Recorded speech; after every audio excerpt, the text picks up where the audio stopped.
বউকে তালাক দাও। আমি আজকে আমার বউকে তালাক দিই। ওরে বাবা, বউ তালাক হয়ে যাচ্ছে। সারাদিন কোথায় থাকো? বাড়িতে একটাও চাল নেই, মেয়েকেই খাওয়াবো। তুই আর তোর মেয়ে বাচ্চা হিসাব থেকে দূর হয়ে যা। মায়েরা আমার মেয়েকে ভালোবাসে, তুই ওকে দিয়ে তোর তোকে আমি তালাক দিই। ও ধরি না, ওই যে পা ধরে ওই সেই গান দিয়ে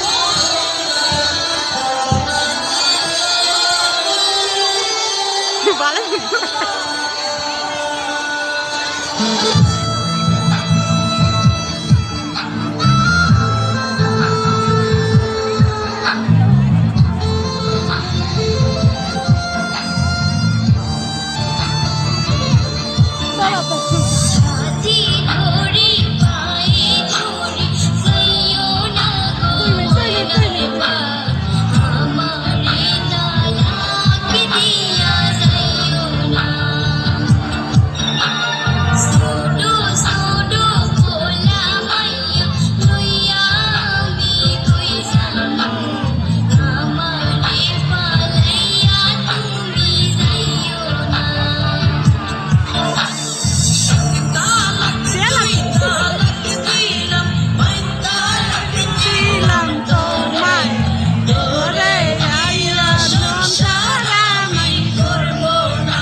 আমার কাছে আইয়া বলে করবে যে বিয়া